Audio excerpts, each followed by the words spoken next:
દુર્યોધન કણસતો તો બહુ, પગમાં એક કાંટો વાગ્યો હોય, અરે ખાલી એક ચાલતા હોય ને પગમાં ઠેસ આવી હોય અને અંગૂઠામાંથી લોહી નીકળતું હોય, પાટો બાંધ્યો હોય તો જીવ નહીં જ રહે, બીજું કામ ન કરી શકીએ. આને તો જાંગો જ તોડી નાખી દીધો, અને ઈ ભીમની ગદા હતી, હવે ઈ રહેવા દે. ભીમની ગદા હોય જેની જાંગો તોડી નાખી અને પડ્યો છે, યાત્રાથી પારાવાર દુખી રહ્યો છે. અને આ સંસારમાં જે પોતાની હાથે દુખી થાય ને એને કોઈ સુખી ન કરી શકે. જે પોતાની હાથે દુખી થતા હોય એને કોઈ સુખી ન કરી શકે.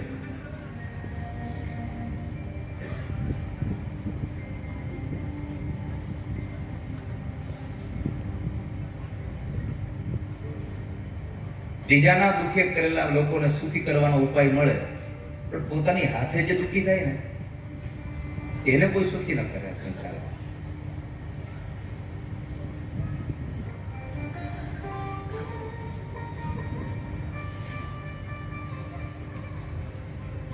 જેનો સ્વભાવ જ છે પોતાને દુખી રાખવાનો,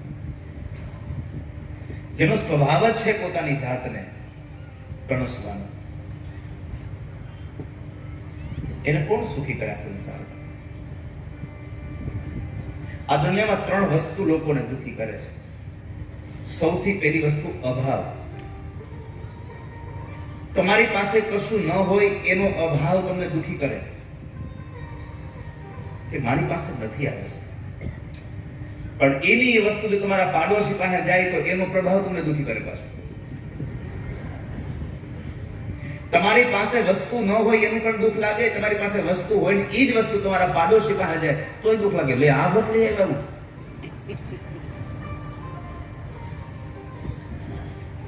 આપણે સુંદર મજાની નવી કાર લીધી હોય, 1-2 મહિના થઈ ગયા હોય, અને પાડોશી આપણી નવી કાર જોઈને પછી નક્કી કરે આપણે લઈએ, ભલે જૂની તો જૂની પણ લઈ આવી તો છે જો. અને એ જૂની કાર એને લઈ આવે, ચારે બાજુ ભોગા હોય, કલર ઉખડી ગયો હોય, એકાદો કાચ તૂટી ગયો હોય,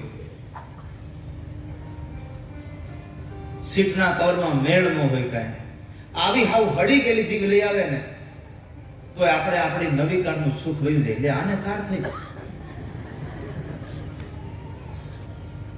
માણસને વસ્તુનો અભાવ દુખી કરે છે, માણસને વસ્તુનો પ્રભાવ દુખી કરે છે. પણ અભાવ અને પ્રભાવમાં દુખી થયેલા માણસોને સુખી બનાવવાનો ઉપાય મળે, પણ જે માણસને ત્રીજું પોતાનો સ્વભાવ દુખી કરે ને એને કોઈ સુખી ન કરી શકે સંસારમાં.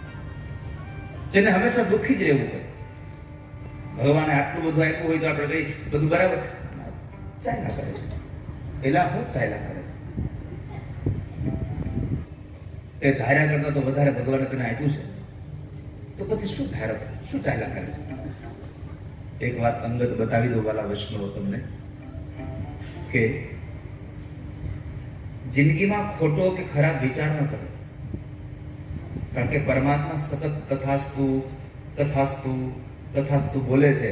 અને એના તથાસ્તુમાં જો આપણું વાક્ય ભળી ગયું, આપણા વાક્યમાં એનું તથાસ્તુ ભળી ગયું તો જેવું હશે, જેવું માનતા હશો, જેવું વિચારતા હશો એવું જીવન ન થશે.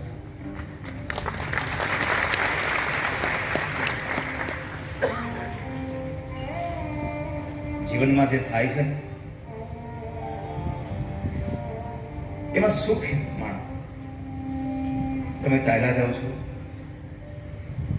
તમને કોઈ ગાડી ભટકાવી જતો રહ્યો, તમારો હાથ અથવા પગ ભાંગી ગયો, કોઈ આવે પૂછે કેમ થયું, કઈ વાત નહીં, બહુ આનંદ છે ભાઈ.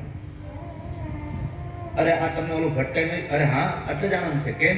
તો કે ખાલી હાથ જ તૂટ્યો, મરી ગયો હોત તો. જેની વિચારધારા જ પોઝિટિવ છે એને કોઈ દુખી ન કરી શકે. બાકી પગમાં કાંટો વાગ્યો હોય કે નખ નીકળી ગયો હોય, ઠેસ વાગી હોય, અને કોઈ પૂછે એટલે કાંટો, અરે હા જોને ભાઈ નખ નીકળી ગયો હતો, હાલો જતો તો નખ નીકળી ગયો, પણ ધ્યાન રાખતો હોય તો. એક ભાઈ ઘરે બેઠા બેઠા બરાબર છે ને આમ આમ તેલ લગાડતા હતા કપાળમાં, આટલું મોટું ઢોકળું થઈ ગયું તેલ લગાડતા.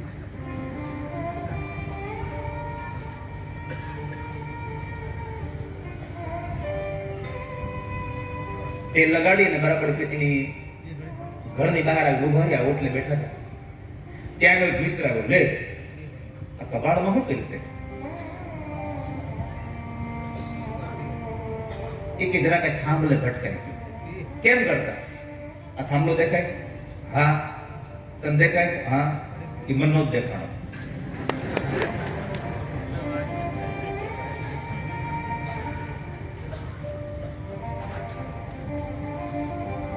જે માણસને પોતાના સ્વભાવથી દુઃખી થવું છે એના સંસારમાં કોઈ સુખી નહીં કરી શકે.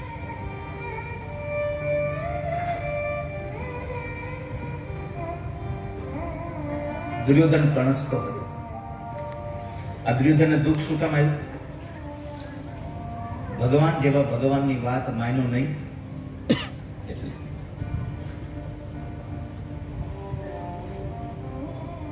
પ્રભુની વાત ન માની.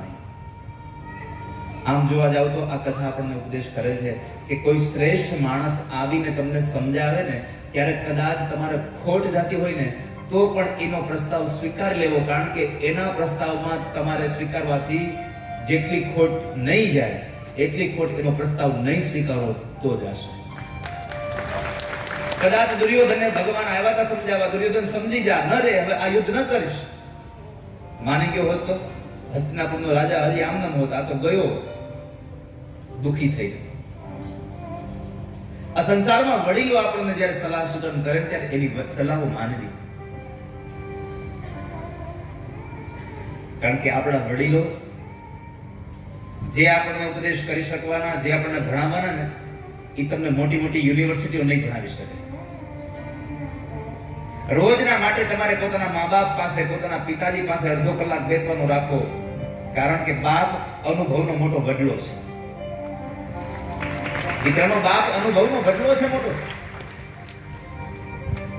અને એના અનુભવમાંથી તમને જે શીખવા મળશે એ યુનિવર્સિટીમાં નહીં મળે. માં અને બાપ જેવી યુનિવર્સિટી આ સંસારમાં કેમ નથી.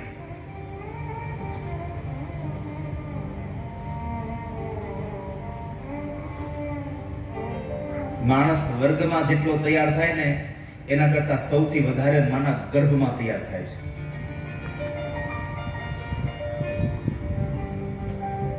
એક વર્ષનું છોકરું ભણવા જાય છે કોઈ દિવસ? હાલો નહીં. તો ભણ્યા વગર કઈ આવડી જાય ખરું? ન આવડે. તો એક વર્ષનું છોકરું ઘોડિયા પેડે પેડે મોબાઈલમાં કામ કરતો હોય. કેમ? જ્યારે ગર્ભમાં હતો ત્યારે માએ નકરું સ્ક્રોલ જ કર્યું હોય એટલા માટે.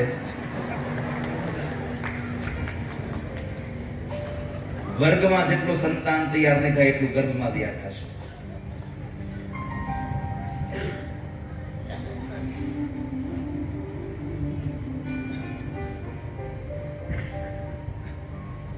તો દુર્યોધન ભગવાનની વાત માન્યો હતો એટલે આજે દુઃખી થયો છે.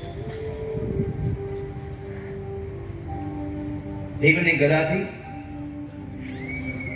એના ઉરુ તૂટી ગયા છે, એની જાંઘો તૂટી ગઈ છે. ત્યારે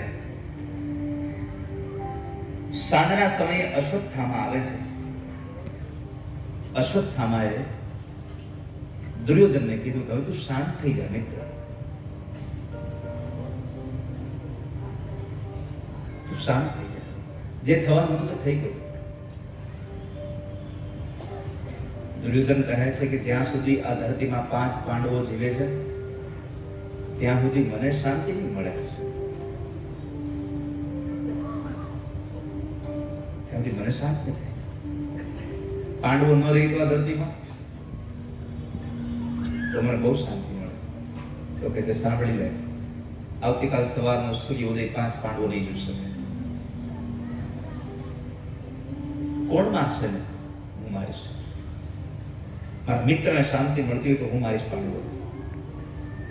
દુર્યોધને જરા કહ્યું, અશ્વત્થામા ભાનમાં તો છો? અરે હા હા, તને શાંતિ મળતી હોય તો પાંડવોને હું મારી રાખીશ. આટલું કહીને અશ્વત્થામા નીકળી ગયા.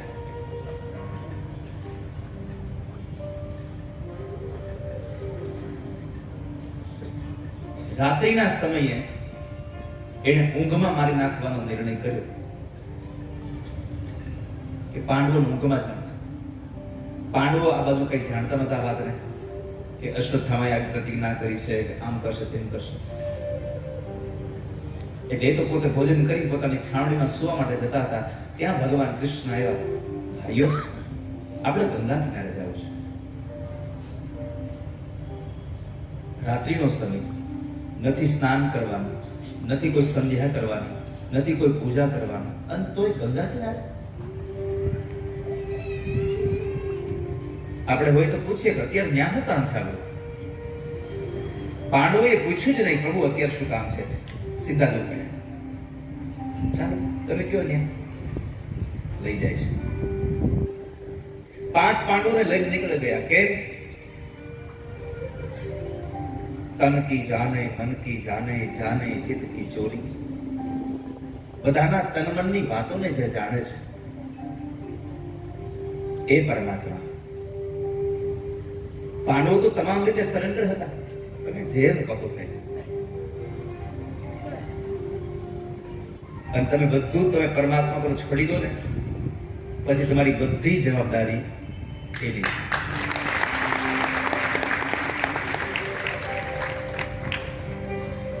પણ પરમાત્મા પર આપણે છોડતા નથી.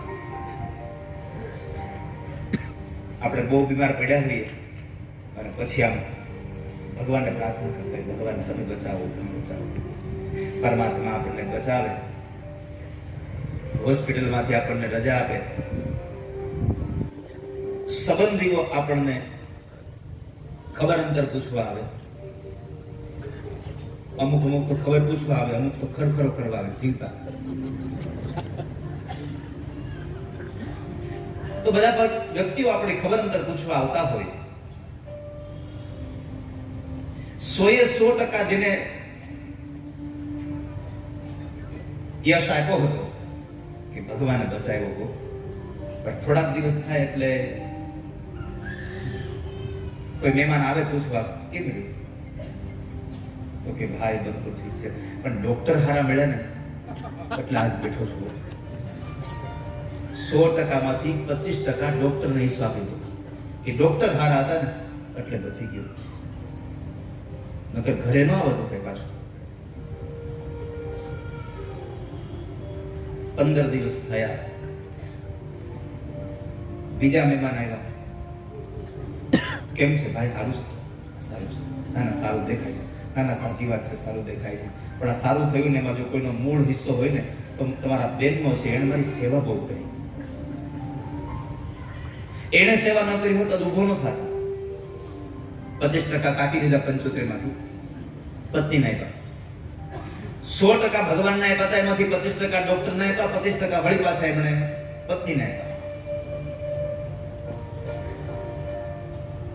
વળી 15 દિવસ ગયા અને એક મહેમાન આવી પૂછ્યું, કેમ છે? હવે તો બહુ સારું દેખાય છે, પેલા કરતા ઘણું સારું થઈ ગયું તમને. તો શું કીધું ખબર? હા, થઈ જ જાય ને, પરેજી એટલી રાખું છું.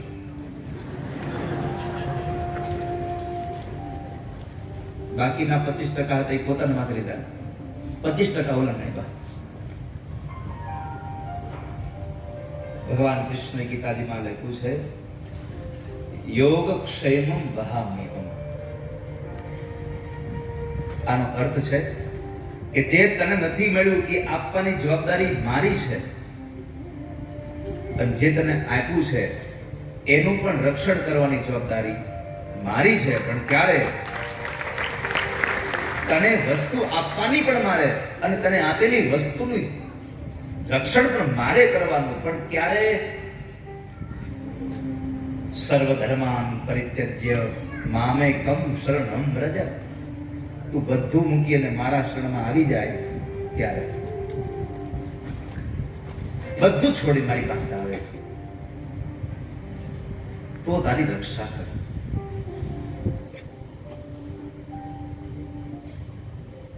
પાંડવો તરત જ ભગવાન સાથે નીકળી પડ્યા.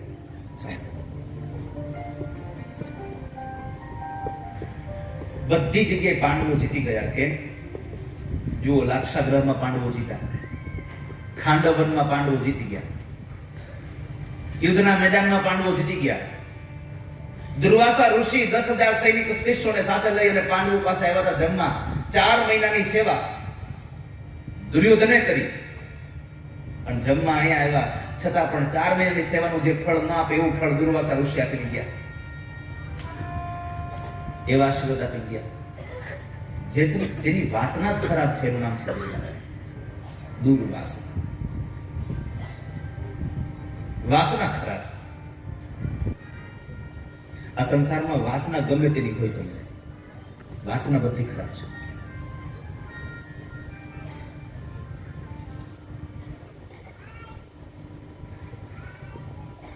બધી જગ્યાએ ભગવાનને આગળ કર્યામાં જીત્યા. દ્રૌપદીએ પ્રાર્થના કરી, પ્રભુ તમે શું કરશો? પણ ભાવ દૈન્ય હોવો જોઈએ. બે વ્યક્તિના દૈન્ય ભાવને આજે વાંચ્યા. અહો આનંદ થયો મને. એક દ્રૌપદી અને કુરુક્ષેત્રના મેદાનમાં સુતા દાદા ભીષ્મ.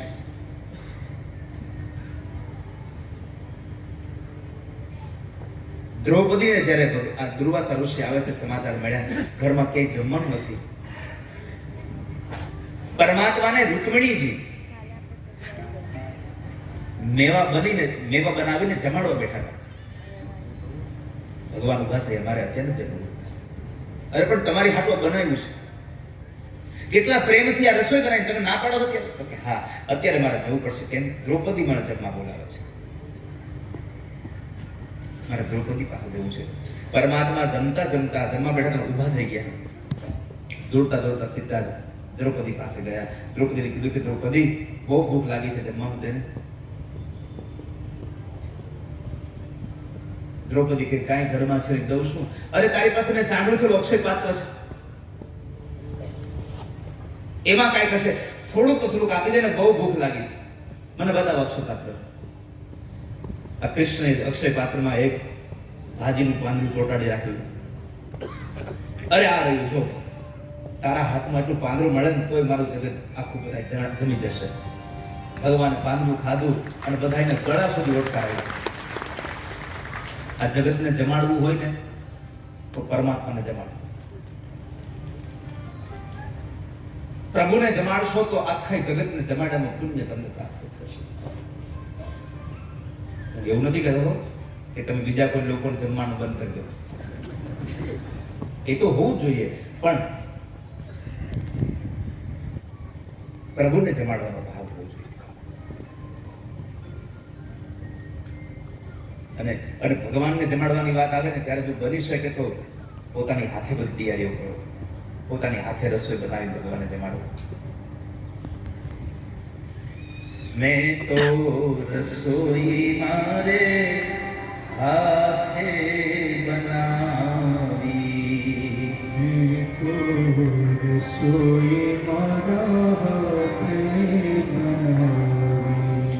મેં તો રસોઈ મારે હાથે બનાવી, મેં તો રસોઈ મારા હાથે બનાવી.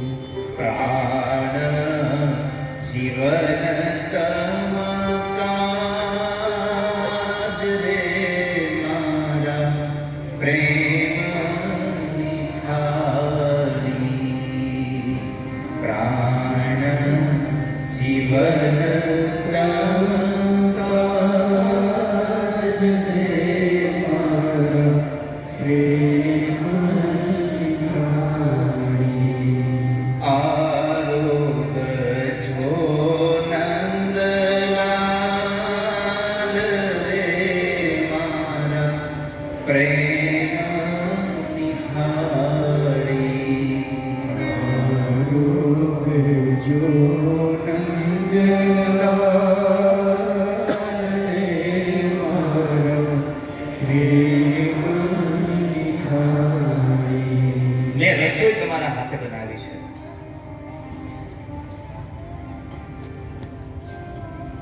તમે જમો મારા. ભાત ભાતના મેવા બનાવ્યા,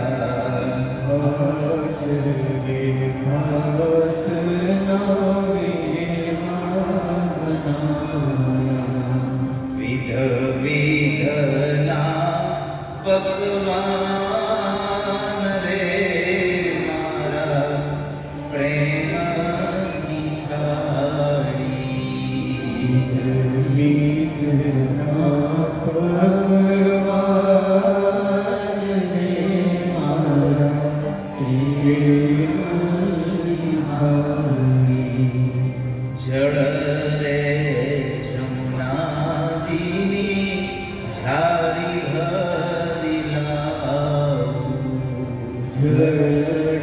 જમુનાજીની ઝારી ભરી લાવું. આચમન કરો ને મુરાર રે મારા પ્રેમ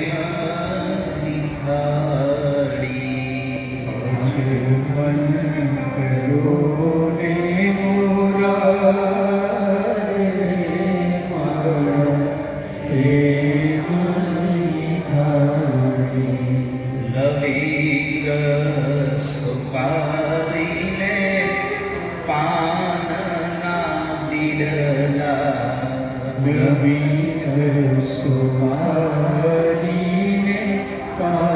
ઠાકોરજી જમી લીધા પછી લવિંગ સોપારી અને પાનના બીડલા ખાતા હો.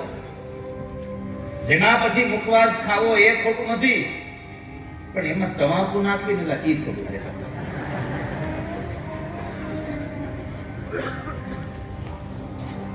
अगर ये वीडियो आपको पसंद आए तो लाइक करें और शेयर करना मत भूलिए.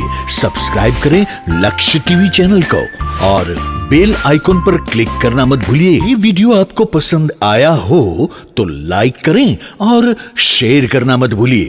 सब्सक्राइब करें लक्ष्य टीवी चैनल को, हाँ, और बेल आइकॉन पर क्लिक करना मत भूलिएगा लेटेस्ट वीडियो सबसे पहले पाने के लिए.